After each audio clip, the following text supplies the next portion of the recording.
Deadtime stories, Tales of Death. This is the 1980s version, not that new anthology horror that was released in video with Jose Romero label on it. That's something different.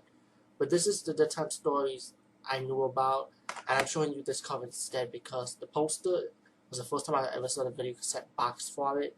I never had a chance to get around to it because the cover did scare me with the demon hand holding the book. It was something about it scared the shit out of me. So many years later, when it was on DVD on Netflix, I was able to rent it, and then never had a chance to review it. I don't know what happened. I think I was busy that time, but now I do. So this is the DVD release of it. This type of story is pretty much like it's about this kid. He can't go to sleep, so his uncle Mike's gonna tell him 3 different stories, right? And before that, the reason why the boy can't sleep because he's scared his monsters in his room.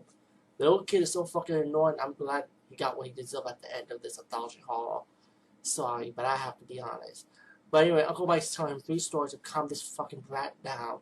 One story was like another take on like I would say maybe Snow White probably, or Hansel and Gretel with the witches. The second story was a modern take on the Big Bad Wolf, the Red Riding Hood, and the third story was a modern day take on Goldi Lox and the 3 Bears, which was awesome. I like all 3 of them.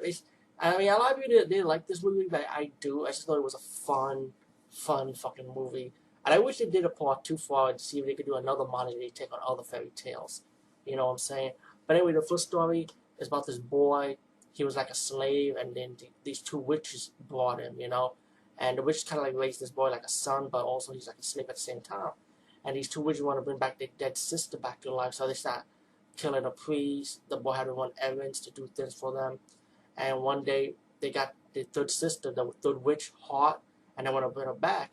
So they got to kidnap this beautiful young woman, and so the witch could eat her and bring herself back to life, like in a way, by feeding the blood to the witch from the 3rd witch that died. And while the boy doesn't like to kill people, and he wanted to say he saved the girl from being killed by the 2 witches. So the boy threw the knife at the 1st witch, and her blood went to the third witch that died. That was kind of brought back to life in a way. The 3rd witch was able to suck some blood out of her own system because her dead body was on her. So when she drank the blood, that's when the 3rd witch came back to life fully. The boy was able. The boy was killed the 1st witch. The girl that the boy saved killed the 2nd witch, and they were on the run from the 3rd witch.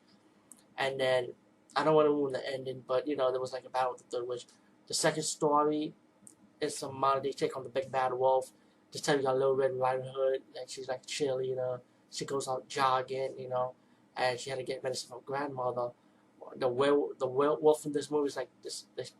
He's like this jock type of guy, like a playboy, like a player, like he looked kind of shiesty, and he was smoking weed. He gave weed to the pharmaceutical guy, and the pharmaceutical guy gave the medicine to the lady named Rachel, who's like the Red Riding Hood of the story.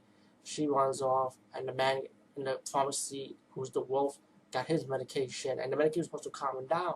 But the thing is, he got the wrong medication. The pharmaceutical guy switched the medicine by mistake. So the wolf guy had to go back to the pharmacist guy and say, "Yo, I need this lady's address." Excuse me.